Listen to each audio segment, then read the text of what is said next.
Assalamualaikum, sugeng enjing. Sugeng pepanggihan malih kalian Bu Yuki wonten ing pasinaon virtual basa Jawa. Kados pundi pawartosipun? Nggih, mugi kula kalian panjenengan sedaya tansah pinaringan kasantosan, karaharjan ugi kawilujengan saking Gusti ingkang murbeng dumadi. Amin ya rabbal alamin. Nggih, wonten ing kalodhangan wekdal sakmenika, ing dinten menika kita bakal nyinaoni, kita bakal ngrembak ngenani cerkak, cerita cekak. Oke, langsung kemawon nggih kula wiwiti. Nggih, ingkang kaping pisanan, apa ta sing diarani cerkak kuwi? Cerkak yaiku samubarang karangan bentuk prosa naratif fiktif lan gunakake basa Jawa ing penulisane. Cerkak isine luwih padhet lan ngandhelake teknik-teknik sastra kayata tokoh, alur, tema, basa lan insight kanthi luwih amba tinimbang kalian fiksi sing luwih dawa. Cerkak kurang kompleks tinimbang novel. Cerkak biasanipun muserake kawigatenan ana ing siji kedadean, duweni siji plot, setting sing tunggal, cacah tokoh sing kuwates lan nyakup arah wayah sing singkat. Lumrahe isine kurang saka 1000 tembung kira-kira nganti 10 kaca kang menehi kesan tunggal kang dominan lan musatake prakara ing salah sawijining tokoh. Jadi cerkak itu bisa disebut sebagai cerpen ya. Cerita cerkak itu bisa disebut dengan cerpen atau cerita pendek. Jadi cerita pendek itu bisa disebut dengan karangan yang bersifat prosa naratif fiktif ataupun dia itu padat dan langsung mengarah pada tujuannya. Jadi karangan yang fiktif itu karangan yang tidak nyata atau karangan yang bersifat rekaan seperti itu. Kemudian cerkak atau cerpen ini bisa juga mengandalkan teknik-teknik sastra seperti seperti tokoh, penokohan, alur, tema, bahasa, insight atau pengetahuan yang lebih luas daripada karangan fiksi yang lebih panjang kayak gitu. Kemudian cerkak ini juga kurang kompleks daripada novel karena cerkak kan ini dia itu memusatkan pada satu kejadian. Jadinya itu settingnya itu tunggal ataupun satu. Kemudian cacah tokoh sing kuwates atau tokoh atau pemeran yang ada dalam cerkak atau cerpen itu juga terbatas gitu. Kemudian isinya kurang dari 1000 tembung atau 1000 kata. Jadi cerkak ini dia itu singkat, padat dan jelas. Dia terbatas, biasanya isinya kurang dari 1000 kata dan nggak sampai 10 halaman.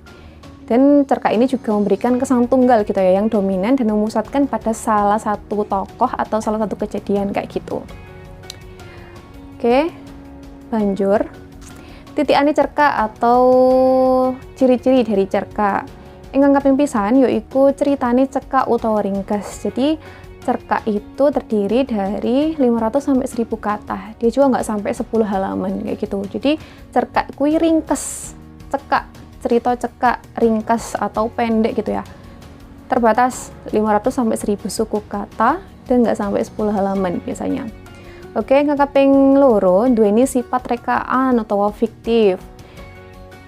Jadi cerkak itu atau cerpen itu dia itu bersifat rekaan ataupun nggak nyata. Jadi karangannya itu biasanya dibuat oleh manusia kayak gitu. Jadi bukan tercermin dari kejadian-kejadian nyata, tapi cerkak itu biasanya dibuat dari manusia, dibuat oleh manusia dan dia itu bersifat rekaan atau tidak nyata kayak gitu. Banjur yang kaping telu yaiku sifatnya naratif kuwi bisa disebut kronologi ya. Jadi cerkak itu dia itu sifatnya naratif atau menceritakan tentang kronologi ataupun sejarah dari awal sampai akhir dan biasanya itu berurutan ceritanya gitu ya, berurutan. Banjur yang kaping papat yaiku umumnya ono gegayutane kalian lelakone manungsa. Jadi cerkak itu biasanya itu berhubungan dengan perilaku manusia di sekitarnya gitu. Jadi cerkak itu biasanya ditulis berdasarkan kita mengambil nilai apa yang bisa kita dapatkan, bisa kita simpulkan dari kejadian di sekitar kita, di masyarakat. Seperti ada manusia yang seperti ini, nah di cerkak juga ada manusia yang seperti ini lah. Cerkak itu ditulis berdasarkan kayak kejadian di masyarakat kayak gitu, tetapi dia bersifat rekaan. Kemudian banjur duweni kesan tunggal itu artinya cerkak itu biasanya fokus atau memusatkan pada satu tokoh dan satu kejadian. Jadi benar-benar fokus pada satu tokoh tersebut. Kemudian bosone landhep sugesti lan narik kawigaten. Jadi cerkak itu bosone landhep itu biasanya kalau di bahasa Indonesia itu artinya tajem kayak gitu ya. Tajem sugesti itu artinya mempengaruhi. Lan narik kawigaten atau menarik perhatian. Jadi bahasa dari cerkak sendiri itu adalah tajam dan mempengaruhi. Sifatnya mempengaruhi dan juga menarik perhatian para pembaca. Seperti itu. Oke, next. Unsur intrinsik sakjroning cerkak kuwi ingkang kaping pisanan yaiku ana tema utawa ide utawa gagasan. Tema yaiku ide utawa gagasan baku kang dadi underane prakara cerita. Tuladhane kamanungsan, kasusilan, kabudayan, katresnan, sesrawungan lan sapanunggalane. Jadi tema itu adalah gagasan ya, ide pokok. Biasanya itu yang diceritakan dalam cerkak tersebut. Jadi idenya, gagasannya gitu ya, yang akan diceritakan di cerkak tersebut.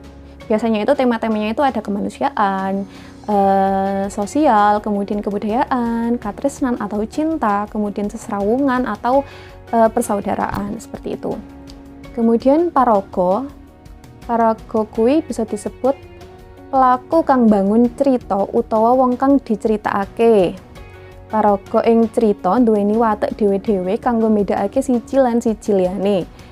Bisa diperang dadi telu yaiku paraga utama utawa protagonis, paraga mungsuh utawa antagonis, lan paraga tambahan utawa tritagonis.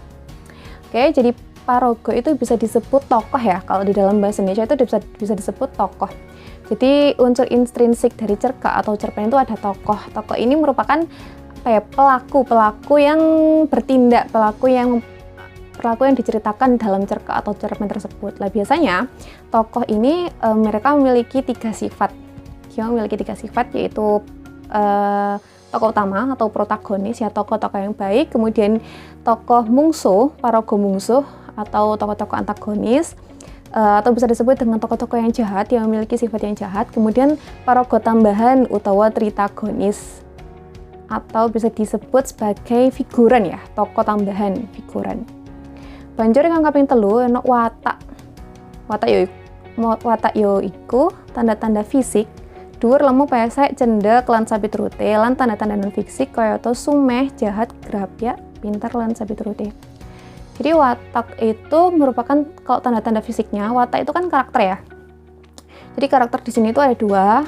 Tanda-tanda fisik, dari tanda-tanda fisik itu seperti tinggi, kemudian gemuk, kemudian hidungnya mancung, kemudian pendek kayak gitu. Kemudian tanda-tanda non fisiknya itu seperti sumeh, jahat, grapyak, pintar. Sumeh itu dia tuh mudah tersenyum kayak gitu ya, mudah tersenyum. Kemudian jahat, grapyak itu suka berbaur, pandai berbaur. Kemudian pintar lan sapiturute. Jadi tanda-tandanya itu ada dua, dari tanda-tanda fisik atau non fisik. Banjur ingkang kaping papat yaiku ana latar utawa setting. Latar utawa setting kuwi bisa diarani papan, swasana, lan wektu dumadine cerita. Latar diperang tadi telu yaiku latar panggonan, latar wektu, lan latar kahanan utawa swasana. Jadi latar atau setting sampeyan kabeh pasti wis mangerteni ya. Latar atau setting, papan, swasana, lan wektu dumadine cerita. Jadi tempat, suasana, atau waktu yang terjadi dalam cerita tersebut atau dalam cerkak tersebut. Biasanya itu latar dibagi menjadi tiga, latar panggonan atau biasanya disebut dengan latar tempat, latar waktu, kemudian latar kahanan atau latar suasana, kayak gitu. Banjur ingkang kaping 5 yaiku ana sudut pandang. Sudut pandang yaiku posisine pangripta ing cerita utawa carane pangripta nyeritakake isine cerita. Pangripta bisa dadi tokoh ing cerita kuwi, uga bisa dadi pengamat. Posisi pangripta ana loro yaiku dadi wong kapisan, orang pertama. Biasanya titikane ana tembung aku. Ya, biasanya titikane tembung aku. Banjur dadi wong katelu, orang ketiga. Biasanya titikane nggunakake jeneng wong. Jadi unsur intrinsik dari cerkak yang kelima itu ada sudut pandang. Sudut pandang ini biasanya disebut sebagai pengarang itu memposisikan dirinya itu sebagai apa sih? Dia itu sebagai tokoh utama atau tokoh pengamat. Biasanya bisa dilihat dari dua sisi ya. Kalau dari tokoh utama itu biasanya cerkak tersebut itu tokoh utamanya itu mereka tuh menceritakan tentang aku. Seperti itu. Jadi tokohnya itu bukan nama orang tapi aku. Berarti itu pengarang itu memposisikan dirinya sebagai tokoh utama kayak gitu. Kemudian yang kedua, jadi tokoh katelu atau orang ketiga. Biasanya titikan nggunakake jeneng wong. Jadi kalau pengarang itu memposisikan dirinya sebagai pihak pengamat, biasanya itu di cerkak tersebut itu menggunakan nama orang kayak gitu.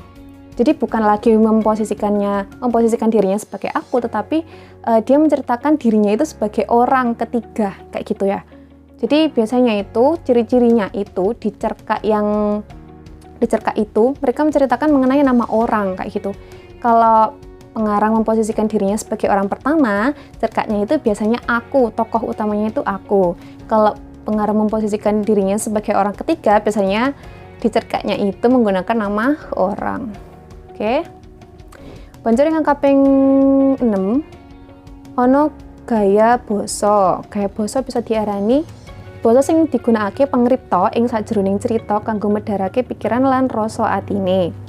Cara khas kuwi bisa dimengerteni saka tetembungan kang digawe. Basa kang ana ing sajroning cerita duweni kegunaan kanggo ngrumusake pacelathon supaya bisa ngetokake gayutan lan interaksi saka tokoh siji lan sijine.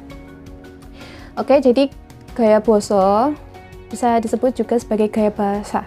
Gaya bahasa itu bahasa yang digunakan pengarang untuk menjelaskan mengenai pikiran dan rasa hatinya. Jadi pengarang ini kan sebagai pihak pihak utama yang menceritakan mengenai cerita tersebut. Pengarang itu mempunyai ide lah.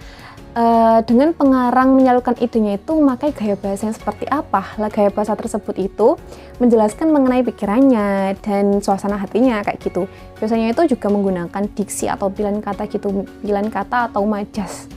Lah itu gunanya juga untuk merumuskan pacelathon itu bisa disebut dengan percakapan. Merumuskan percakapan agar hubungan antara tokoh yang satu dengan yang satunya itu nyambung kayak gitu nyambung ya, interaksinya itu nyambung. Jadi gaya bahasanya itu yang seperti apa, santai atau yang bermajas. Setelah itu juga menjelaskan mengenai pikiran dan suasana hati seorang pangripta atau pengarang.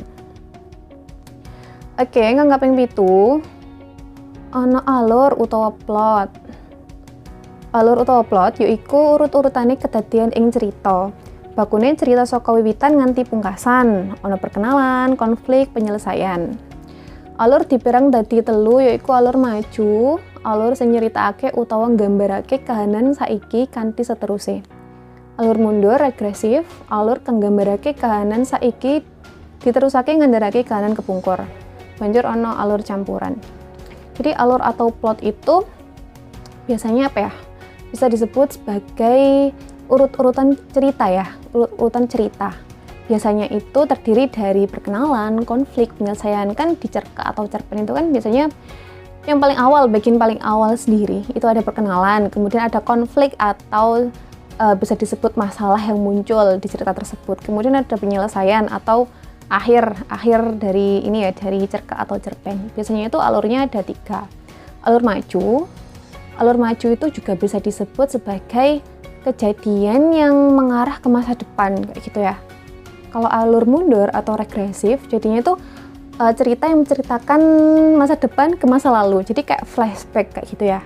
Kemudian kalau alur campuran itu biasanya kombinasi antara alur maju dengan alur mundur. Oke? Ing kaping pungkasan ana amanat. Amanat kuwi piweling utawa piwulang kakluhur kang kajupuk ing sajroning cerita kang arep diwenehake pangripta marang pamaca. Oke.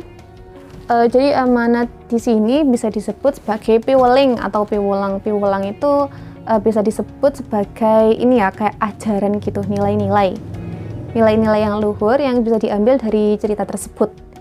Yang fungsinya ini pengarang ini ingin menyampaikan kepada pembaca ya, nilai-nilai yang terkandung dalam cerita tersebut, ajaran-ajaran yang terkandung dalam cerita tersebut. Jadi amanat, nilai yang luhur yang bisa diambil dari cerita gitu, yang ingin disampaikan pangripta atau pengarang kepada pembaca. Oke, banjur ana unsur ekstrinsik. Kalau unsur intrinsik tadi kan unsur dari dalam ya, intrinsik itu dalam. Kalau unsur ekstrinsik adalah unsur dari luar. yang membangun sebuah cerkak atau cerpen. Unsur ekstrinsik, unsur kang bangun saka sakjabane cerkak, kang mangribawani atau mempengaruhi dianggite sawijining novel utawa cerkak saka unsur ekstrinsike yaiku antarane saka agama, ekonomi, sosial, pendidikan, budaya. Jadi unsur ekstrinsik itu unsur yang membangun cerkak dari luar. Jadi unsur luar yang membangun sebuah cerkak, sebuah cerpen. Biasanya hal-hal yang mempengaruhi atau hal-hal yang membangun sebuah cerkak atau cerpen itu biasanya dari segi agama, ekonomi, sosial, pendidikan, dan budaya. Seperti itu. Oke, banjur. Nilai-nilai kang kamot sakjroning cerkak. Ingkang kaping pisanan ana nilai budaya. Oke, nilai budaya ana ing kene bisa diarani sesambungane kalian makulinan lan asline karya cipta utawa kalian adat istiadat. Oke. Jadi nilai budaya kuwi ada hubungannya dengan dengan keadaan di masyarakat, dengan masyarakat itu hidupnya seperti apa, atau adat istiadat dari masyarakat itu seperti apa, seperti misalkan kayak nilai-nilai gotong royong, musyawarah, kayak gitu ya. Banjur nilai sosial kuwi ana sesambungane kalian tata laku pasrawungan antara pawongan siji lan sijine ing masyarakat. Jadi nilai sosial di sini itu bisa disebut sebagai nilai atau tata laku atau tata tertib kayak gitu ya. Bisa disebut dengan tata tertib. Pasrawungan itu persaudaraan antara orang satu dengan orang lainnya di masyarakat. Seperti misalnya kalau perempuan itu seharusnya nggak boleh keluar malam-malam lah, itu nilai-nilai yang ada di masyarakat seperti itu.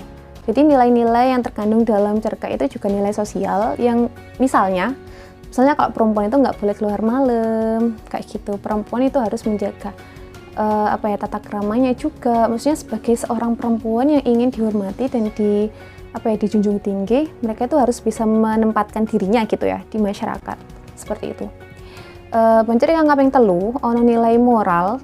Nilai moral kuwi bisa diarani sesambungane kalian tumindak becik lan ala minangka dasar panguripane manungsa. Oke, jadi nilai moral di sini tuh bisa disebut juga kayak hubungan antara perbuatan baik dan nggak baik atau baik dan jelek gitu ya. Hubungan antara perbuatan baik dan jelek sebagai dasar dari kehidupan manusia. Jadi nilai moral di sini itu seperti kalau kita kan masih umurnya misal masih muda ya. Nah, seharusnya kita itu kalau kepada orang yang lebih tua kita itu harus menghormati dengan cara apa Bu? Dengan cara misalnya kalau kita berjabat tangan itu tangannya harus dicium, seperti itu. Itu termasuk nilai moral. Banjur, nilai religius. Nilai religius ana ing kene bisa diarani sesambungan kalian tuntutan agama utawa kapitayan. Jadi nilai religius ini bisa disebut juga sebagai hubungan antara tuntutan agama dan juga kepercayaan. Kapitayan itu juga bisa disebut kepercayaan ya. Jadi misalnya nilai religius itu seperti ini. Perempuan sebagai perempuan muslim ya, terutama untuk agama Islam, perempuan muslim itu harus wajib mengenakan jilbab, harus menutup aurat, seperti itu. Itu yang bisa disebut dengan nilai religius. Oke. Banjur ono nilai pendidikan. Nilai pendidikan ono ing kene bisa diarani sesambungan ono sesambungane kalian owah-owahan tingkah laku saka ala lan becik.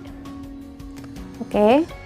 Jadi nilai pendidikan itu ada hubungannya dengan perilaku yang jelek, dari perubahan perilaku yang jelek ke perilaku yang lebih baik. Misalnya anak itu kan punya hak ya untuk mengenyam pendidikan. Setiap anak di dunia ini itu punya hak untuk mengenyam pendidikan. Nah, dengan pendidikan itu anak itu bisa belajar mengenai sifat-sifat yang buruk, dan dari pembelajaran tersebut mereka itu bisa mengubah sifat-sifat mereka yang dulunya jelek menjadi lebih baik lagi, seperti itu. Oke.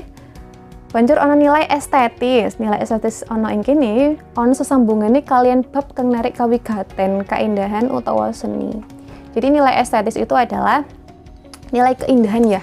Nilai yang hal yang bisa menarik perhatian pembaca, hal yang bisa mempengaruhi pembaca untuk membacanya. Biasanya itu nilai estetis itu bisa diambil dari diksi atau pilihan kata dari cerkak tersebut. Jadi cerkak atau cerpen itu kan biasanya kayak bermajas ya, bermajas, kemudian kata-katanya itu misalkan berlebihan, melebih-melebihkan. Lah itu merupakan nilai estetis, itu yang bisa mempengaruhi pembaca, yang bisa menarik perhatian pembaca, itu yang dinamakan dengan nilai estetis. Kemudian nilai etika. Nilai etika di sini ono sesambungannya kalian unggah-ungguh lan subasito ing bebrayan. Jadi nilai etika itu ada hubungannya dengan sopan santun di masyarakat ya. Seperti misalnya seperti yang tadi, misalnya kalau kita ini masih kecil, nah seharusnya anak yang lebih muda atau yang masih kecil itu harus hormat kepada orang yang lebih tua. Misalnya dengan cara kalau jalan di depannya itu harus membungkuk sedikit, ataupun enggak, kalau paling enggak permisi lah kayak gitu. Atau ketika menjabat tangannya itu dicium kayak gitu. Itu bisa disebut dengan nilai etika. Kemudian nilai politis. Nilai politis ono ing kene bisa diarani ono sesambungannya kalian pemerintah. Ada hubungannya ya dengan pemerintah. Misalnya pemerintah misalnya kan ada pemilu. Calon yang ini, calon nomor 1 itu dia berbuat curang. Nah, efeknya itu dia kalah ataupun bangkrut kayak gitu ya. Itu nilai politis, ada hubungannya dengan pemerintah. Seperti itu.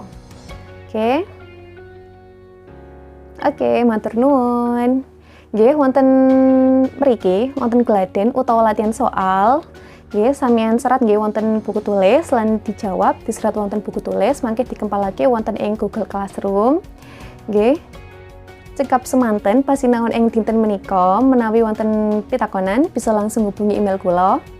Mugi-mugi napa kemawon ingkang kita sinaoni wonten ing dinten menika saged migunani tumrap kula kaliyan panjenengan sedaya. Matur nuwun, cekap semanten. Wassalamualaikum warahmatullahi wabarakatuh.